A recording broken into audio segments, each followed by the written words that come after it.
Beristimbat juga dengan syarah dari Abi Hurairah tentang la khulufu famu shaimi atyabu indallah min rihil misk.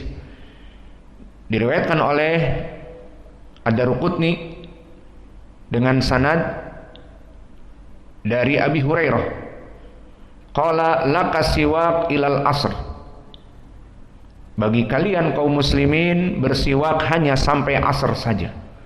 Fa idza salaital asra fa'alqih, maka jika selesai salat asar lemparkan siwak kalian. Maksudnya jangan bersiwak ba'dal asar. Fa inni sami'tu Rasulullah sallallahu alaihi wasallam yaqul la khulufu fami shaimi atyabu indallah min rihil miski. Karena aku mendengar Nabi bahwa mulut orang yang berpuasa sangat dicintai oleh Allah, lebih baik daripada baunya misik. Ini istimbat Abi Hurairah dijadikan oleh kelompok Asy-Syafi'iyah salaf kita. Abu Hurairah mengatakan lempar, maksudnya jangan bersiwak ba'dal asar. Kenapa? Karena akan merubah bau mulut, padahal Allah mencintai bau mulut. Mereka beristimbat dari hadis tadi yang muttafaqun alaih dengan asar Abi Hurairah itu sendiri. Namun kita jawab bahwa asar Abi Hurairah di sini jelas dari fi'li salaf, namun sanadnya dhaifun jiddan. Diriwayatkan oleh Imam Ad-Daruqutni dan Al-Baihaqi, keduanya dari jalan Muhammad ibnu Ishaq Al-Khayyat dari Abu Mansur, haddatsana Umar ibnu Qais an Atha an Abi Hurairah. Syahidnya di sini ada Umar ibnu Qais yang ma'ruf dengan Sandal. Jadi lakabnya apa? Sandal. Qala fihi Ahmad laisa yusawi hadithuhu syai'an. Hadisnya tidak dipakai sama sekali. Ahadithuhu bawatil. Ahadithuhu bawatil. Hadis-hadisnya batil. Dan berkata Abu Hatim dhaiful hadis matrukul hadis, bahwa orang ini hadisnya ditinggal.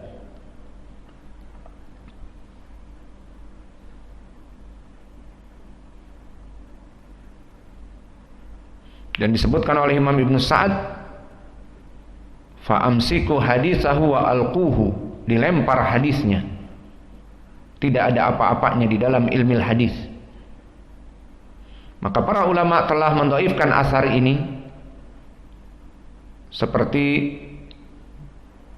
Al-Hafidz Ibnu Hajar di saat mengeluarkan hadis ini di Talkhisul Khabir, berkata isnaduhu fi isnadihi Umar ibnu Qais Sandal wa huwa matruk. Maka dihukumi oleh Al-Hafidz Ibnu Hajar matruk.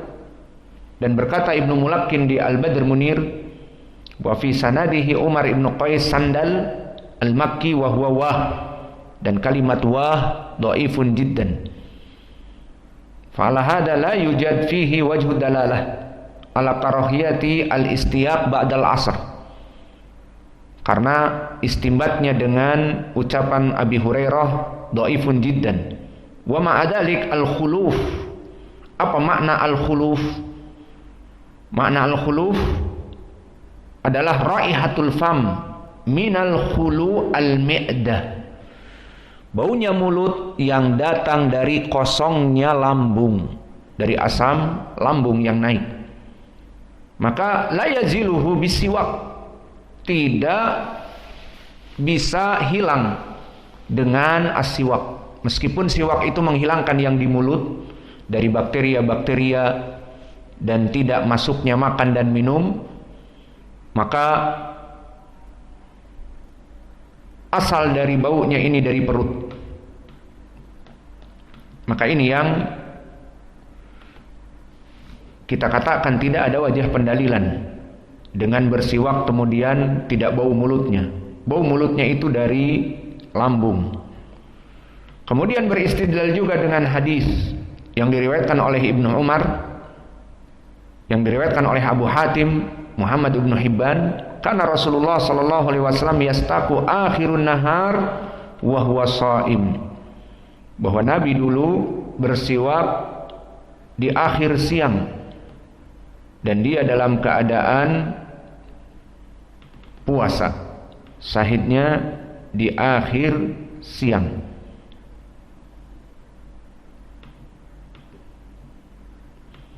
Maka hadis ini pun dhaifun jiddan. Diriwayatkan oleh Imam Ibnu Hibban di kitabnya Al-Majruhin, yang mana sanadnya dari Ahmad ibni Abdillah ibni Maisarah an Suja' ibni Walid an Ubaidillah ibni Umar an Nafi' an ibni Umar, yang lafadznya kana Rasulullah sallallahu alaihi wasallam yastaq akhirun nahar wa huwa shaim, ay arada bihi ba'dal ghurub. Maka hadis ini dhaifun jiddan. Berkata Ibnu Hibban di sanad Abi Maisarah Ahmad bin Abdillah bin Maisarah, ya'ti anisiqat bima laysa min hadithihil isbat wa yasruku ahadits siqat wa yalzaquha bi aqwamil asbat la yahillul ihtijaj bihi. Maka telah dihukumi oleh Ibnu Hibban orang ini pencuri hadis. Hadis-hadis dari orang-orang yang dhaif dimasukkan kepada rawi-rawi yang sahih agar diambil hadisnya.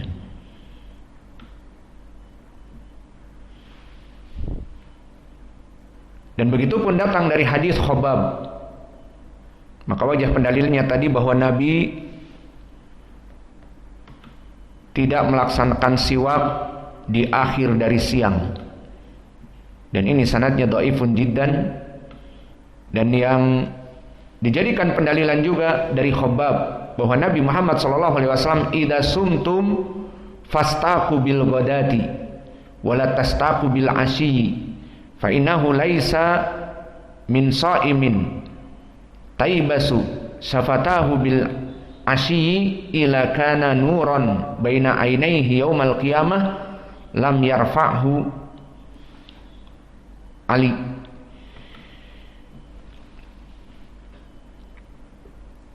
Maka di dalam hadis ini dari Khabbab dijadikan pendalilan bahwa jika kita tidak bersiwak di saat sedang berpuasa maka keutamaannya akan bercahaya dan seterusnya. Maka hadis ini adalah hadis yang dhaif. Maka hadis Khabbab ini telah datang diriwayatkan oleh Imam At-Tabrani fi Mu'jamil Kabir dalam keadaan marfu dan dalam keadaan mauquf.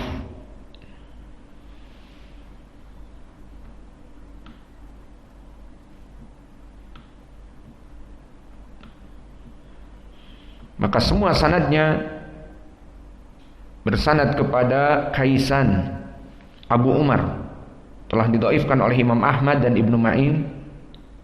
Dan berkata Al-Bukhari, rajulun lam yakun bidaka. Dan berkata Ad-Darqutni, Kaisan Ibnu Umar laisa bil qawi.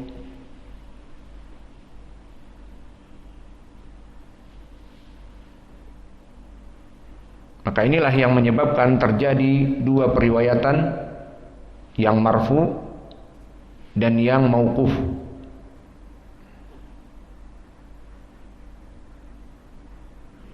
Maka hadis ini terjadi keguncangan pada Khabbab, kadang-kadang marfu dan kadang-kadang mauquf. Dan begitu pun datang dari Ali, idza sumtum fastaku bil ghadah wala tastaqu bil asyi fa innahu laisa min shaimin taibasu syafatahu bil asyi illa kana tanuran baina ainaihi yaumal qiyamah. Maka begitu pun di sini semua sanadnya bertumpu kepada Kaisan. Dan Kaisan di sini meriwayatkan dua hadis, pertama dari Khabbab marfu, dan di sini dari Kaisan Abu Umar Kaisan an Yazid ibni Bilal an Ali mauquf. Maka para ulama mengatakan dua riwayat ini, satu dari Khabbab marfu, satu dari Ali mauquf, tidak bisa naik kepada sahih karena keguncangan yang ada pada kaisan. Kadang-kadang mengatakan dari Ali mauquf, kadang-kadang mengatakan dari sahabat Khabbab, maka tidak ada hujjah sama sekali. Maka dengan ini kita katakan bahwa pendalilan mereka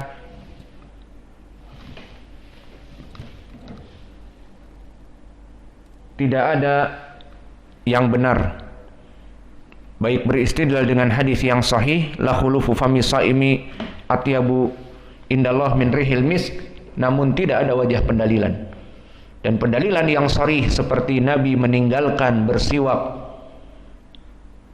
di siang hari atau ba'dal asr, itu pun semuanya dhaif.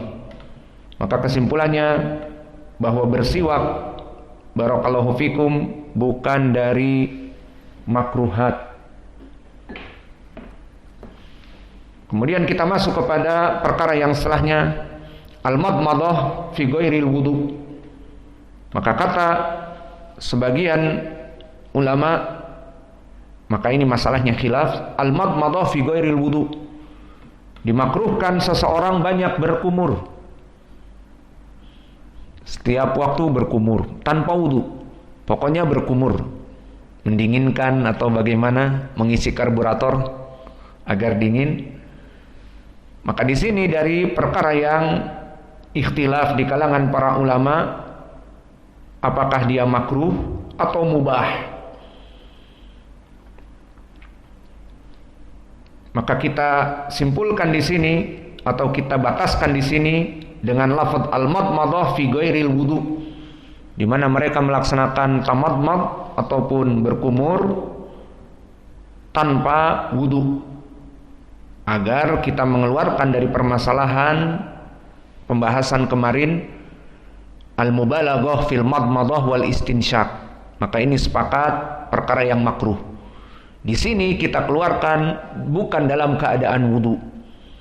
Maka apakah makruh atau apakah dia itu mubah? Maka binisbati al-madmadah fi ghairil wudu, dalam permasalahan madmadah tanpa wudu, maka telah terjadi ikhtilaf di kalangan para ulama ala qaulain. Firqah man yara bi karahah wa ukhra al-mubah. Sebagian mengatakan karahah, sebagian mengatakan mubah. Maka berpendapat al-Malikiyah dan al-Hanabilah, madmadah li'atshin makruh, li'anna fihi mukhataratan wa wuqu'an fil gharar, bahwa dimakruhkan bagi orang yang haus kemudian berwudu, bertamadmud ataupun berkumur. Dan begitu pun berkata Ibnu Qudamah Al-Hambali, pengikut Imam Ahmad, wa in kana abisan aw madmada min ajlil atas kuriha. Jika seseorang bermadmadah dalam keadaan haus, maka di sini dia dimakruhkan. Dan diselisihi oleh jumhur, pendapat yang kedua al-jumhur. Maka jumhur mengatakan al-famu min hukmi dhahir, bahwa mulut itu adalah perkara yang dhahir. Jika dia masuk air, tidak masuk air, halal. La yubtilu sauma bil wasil ilaihi kal anf wal ain.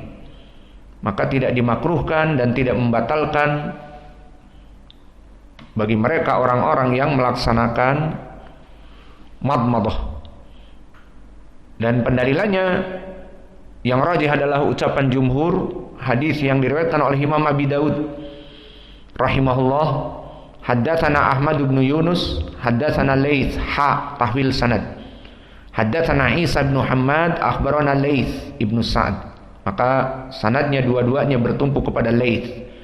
An Bukair ibn Abdullah, an Abdul Malik ibn Sa'id, an Jabir ibn Abdullah qala Umar ibn al-Khattab, hashastu faqabaltu wa ana shaimun faqultu ya Rasulullah, sana'tul yawma amran aziman qabaltu wa ana shaimun.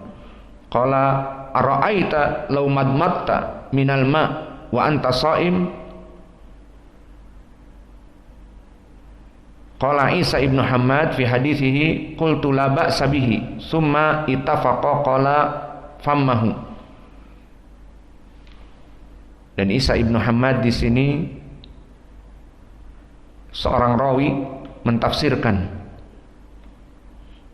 dijawab dengan la ba'sa bihi. Maka di dalam hadis ini jelas dari Umar ibn al-Khattab bahwa dia melaksanakan hashastu faqabbaltu wa ana shaim faqultu ya Rasulullah sana'tul yawma amran adiman qabbaltu wa ana shaimun qala ara'aita law madmatta minal ma wa anta shaim. Maka dia meminta fatwa kepada Nabi di saat dia mencium dan juga mencumbu tanpa coitus tentunya. Ditanyakan kepada Nabi, Nabi menjawabnya, bagaimana pendapat kamu jika kamu berpuasa dan kamu berkumur-kumur dengan air tanpa minum? Wa anta shaim. Maka dikatakan la ba'sa bihi. Maka itulah mencium dan sebagainya tidak membatalkan puasa, dan begitupun berkumur-kumur. Maka inilah pendalilan jumhur bahwa berkumur-kumur secara mutlak tidak membatalkan puasa dengan catatan tidak diminum airnya.